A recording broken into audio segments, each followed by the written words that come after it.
So, Mr. Chair, may we request Jimmy Guban, ano po ba dapat sinusulat dito sa bill of lading na ito? Please walk us through as to the actual practice at the BOC. Pasensya na po sa taga-BOC, parang mas marami pong alam si Jimmy Guban kaysa sa ating mga resource persons from BOC. Your Honor, Mr. dapat po Chair. yung, thank you po, Your Honor. Dapat po yung bill of lading advance po na dumadating yan sa port, sa Bureau of Customs, lalo na po sa Office of the Commissioner, then sa Office ng District Collector, din pababa po. So doon po malalalaman na natin kung ano ang mga kargamento base doon sa sinulat nila. Yes, po. Mr. Guban, let's start with the parties. Sino po yung mga parties concerned whose names must appear in the bill of lading? Your Honor, mas maganda po kung umpisahan ko siguro sa consignee. Kasi pag bill Consignee. of lading, from galing lang yun abroad eh. So yung consignee, yung accreditation ng customs, kapanyero. Ang consignee kasi wala isang warehouse. Yun yung importer natin dito sa Pilipinas. So yung consignee, inaaprobahan nung na-assign pa ako noon. Before Mr. kaya- Guban, are you trying to say that the consignee and the importer is one and the same person? Meron yan ma'am na isa lang, merong iba. Kaya nga po may shipper, may bill of lading. Galing po yun doon sa shipper. So pagdating dito sa Pilipinas po, kung bill of lading na, may kasama na po yun na advance foreign manifest from the shipping line. So yung port of loading, nakalagay na po yun doon sa lahat. Ibig sabihin, from the port of loading, nakadeklara po yun doon sa packing list kung ano yung laman po ng container. So yung container po doon from the port of loading, iba-iba po nun ang may-ari. Kaya po mayroong tinatawag kaming consolidator abroad. Sa isang de 20 or de 40, there are instances na mayroon pong 3 o 5 ang may-ari. Okay, let me interrupt. How do we determine who are the owners of the different packages contained in one container facilitated by one consolidator? Your Honor, to tell you frankly, wala na po. Isa na lang ang may-ari nun, yung shipper na lang. Shipper na lang. Opo, yung nagpadala dito. Yung tunay na may-ari nun, sila na nag-uusap from the port of origin hanggang dito sa Pilipinas. In other words, the real owners of this shipment talks to the shipper. To the shipper, Your Honor. They pay the shipper also That's correct, Your Honor. for allowing their shipment to be contained in the container. Opo, Your Honor. And we have no document to show kung sino ang may-ari, actual owner ng mga shipment na ito, except for the shipper. Except for the shipper, Your Honor, then even the company, if that is authentic or original na galing doon sa port of loading. Dito sa atin, ang dokumento marami sa recto eh. So, yun po, Your Honor, dapat chine-check para yung bill of lading masabi natin di na tama. So, para pagdating doon sa, ibinangga nyo po yun sa consignee, yung importer na. Pagdating po dito, yung consignee kasi, yun yung lumalabas na importer, sila nga yun ang magdideklara, yung license broker. So sila ang magdideklara kung ano po yung mga in-import nila base doon sa shipper papunta ng Pilipinas. So kung ano po ang binigay na pinadala dito sa bill of lading, packing list, yun din ang ilalodge na entry nung consignee dito po sa Pilipinas, sa customs. Ang problema po natin, kaya hindi na po natin ma-check dahil yung consignee, minsan ang daming budiga na pinagdadalhan nila iba-iba. Hindi na po natin na-monitor pagbaba ng kargamento kung tama yung dineklara nila from the port of origin. Ang sabi nila sa port of origin, 5. Tsinelas, shoes, t-shirts, kung ano pa. Pagdating po dito sa Pilipinas, hindi na nakikita ng mga consignee, yung nagtatrabaho na katulad kay Mark. Kasi dinadala na po yan nila sa kanilang budiga. So ang customs po, nawawala na yung monitoring kung ano na po ang laman ng container. So that is how the law enforcement in the Bureau of Customs work. Is it correct to say, Mr. Guban, na ang ginagawa ng consignee at importer dito sa Pilipinas, they simply rely on the packing list that was prepared by the shipper? Yes, Your Honor. And if you are the shipper, will you include among the packing list those which are illegal? No, Your Honor. Definitely not. Not Your Honor. In other words, dapat may actual inspection. From the port of origin, Your Honor. That's correct. both from the port of origin and at the port of unloading. Yes, Your Honor. Opo. Tama po ba? Yes, Your Honor.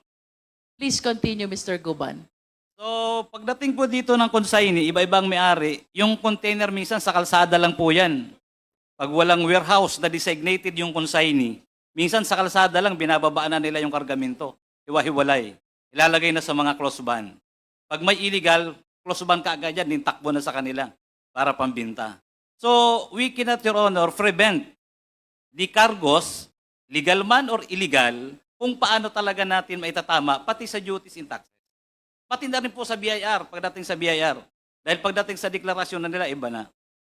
So, Because there is really no actual inspection. Your Honor, hindi naman po, kahit na wala na pong actual inspection sa X-ray makikita, kundi pagdating po dun sa labas. Kasi pagdating na po sa labas na wala na sa customs area, customs zone, nasa kanila na po for delivery na, where the customs importation will finish, so doon na po yung sa kanila na. Yung mga nandoon pala ay mamahaling laptop, mamahaling mga taxable goods. Hindi na po namin yun nakikita, hindi na po nakikita ng customs yun, kasi nandun na yun, sarado na ang budiga nila. So lalo na po pag ito nandun sa mga industrial estate. So rami po ang palusot na nangyayari from the port of origin, port of loading, hanggang doon po sa delivery po dito sa atin sa Pilipinas. Attorney, I have few questions. Based on the testimony of Mr. Taguba, flat rate 170,000 per container, regardless of the contents of the container, because there is no actual inspection anymore that is happening. Would you agree with me, malaki ang pera na nawawala sa gobyerno? Yes, Your Honor, I agree. Yes. Since you assumed your office as Chief of Prosecution Division of BOC, ilan na po ba ang na-file niyong kaso ng smuggling?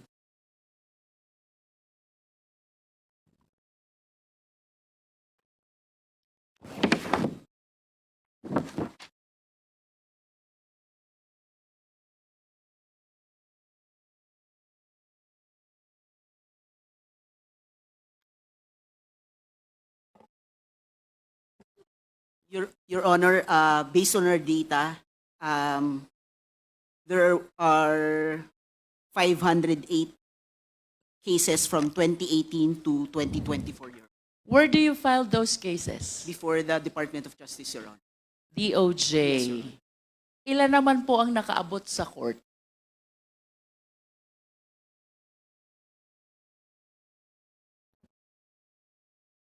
Your Honor, I can provide the data, but filed in court, 55 for filing in court, 40. Come again, attorney. Your Honor, for those filed in court, 55. 55? 55. For filing in court is 40. 40. 40 for those filed in court. No, Your Honor, 55 for those 55. filed in court. Ano yung 40? 40 for filing, Your Honor. It's For filing for pa filing, lang. yes, Your Honor. Okay. So, ganito ha, attorney, sabi mo, there are 508 cases you were able to file with the DOJ. 55 of those are already in court and 40 of those are still for filing with the court. Tama po ba? Yes, Your Honor. Do you think, attorney, this statistics is commensurate doon sa sinasabi ni Mr. Guban since time immemorial? Well, Your Honor, based on the numbers alone, it's low, Your Honor. But however, there are several Or factors. let me rephrase my question. It's quite unfair for you. Yung 5 years mo na nasa BOC ka, chief ka ng prosecution division, he's saying widespread, lahat, since time immemorial, bago pa yata tayo naging abogado, yan ang sistema sa BOC. Do you think that these numbers are commensurate to the way that they are describing the TARA system, which even encouraged smuggling activities in BOC. Is it commensurate? Well, Your Honor, based on numbers alone, Your Honor, it may not be commensurate. It is not commensurate. But Your Honor, What do you think is lacking in your system? Attorney, I hope you realize napakabigat ng burden na nakaatang sa'yo. yes, Your Honor, I do realize that, Your Honor. Yes. Your Honor, there are several factors, Your Honor. All right, please enlighten us. Your Honor, one is there's a 2024 rules on preliminary investigations and inquest proceedings, Your Honor, which changed the the quantum of evidence, Your Honor. Why? Is it not probable cause pa rin ang Your pinag-uusapan Honor. natin? No, Your Honor. What? Prima facie evidence, Your Prima Honor. facie evidence. Yes, Your Honor. And then? And then another factor, Your Honor, are availability of original or certified documents, Your Honor. So if we don't have the original or certified copies, Your Honor, the DOJ might not have a resolution recommending the filing of an information against this importers. You mean to say you are losing these cases at the level of the Department of Justice? Some, Your Honor, some are in the court level, Your Honor. Ito bang 508 minus 40 minus 55, buhay pa ba to? Still pending with the DOJ or dismissed already? Your Honor, these are, some of them are dismissed, Your Honor. How many have been dismissed already out of 508? Based on my data, Your Honor, 10, Your Honor. 10 dismissed in court, Your Honor. Dismissed in dismissal. court. Court dismissal. Dismissed by DOJ. How No, many? Your Honor. Dismissed by DOJ, 16, Your Honor. 16. Your Honor. So, ang talo mo lang is 26. Your Honor, there's also for automatic review, Your Honor. May pag-asa ka pa sa 472. Yes, Tama ba? Some of them are for automatic review, Your Honor. For automatic review by the DOJ as Yes, well. Your Honor. How many are you in your office? Are you addressed also as prosecutor? Your Honor, it is the Department of Justice state prosecutors who are the Yeah, but your office says prosecution division. How do we have to address you? Your Honor, we are also government prosecutors, Your Honor. We are the one who Government prosecute prosecutors. seizure cases. But you Your are under BOC, right? Yes, Your Honor. Baka dapat ang prosecutor galing DOJ. What do you think? Your Honor, with due respect, Your Honor, the BOC lawyers are trained with the Customs Modernization and Tariff Act, Your Honor, and other related laws, rules, and regulations, Your Yes, but based on your own admission, this statistics is low compared to the widespread TARA system that the two resource persons are describing. Well, Your Honor, we are also in close coordination with the Department of Justice in order to improve our system, Your Honor. Let me go back to my question. How many are you in your office? How many government prosecutors are you in your office? Your Honor, 15, around 15, Your Honor. Around 15. Do you closely coordinate with the BOC police? Yes, Your Honor.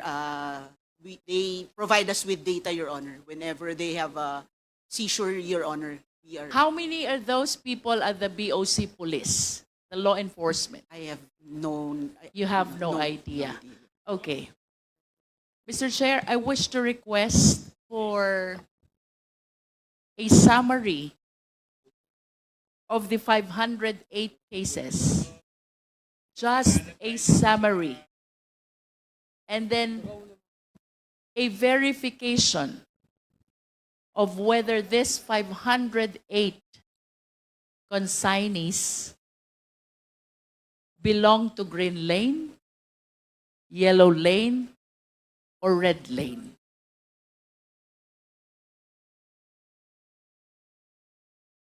Thank you, Attorney. Yes, Your Honor. We will.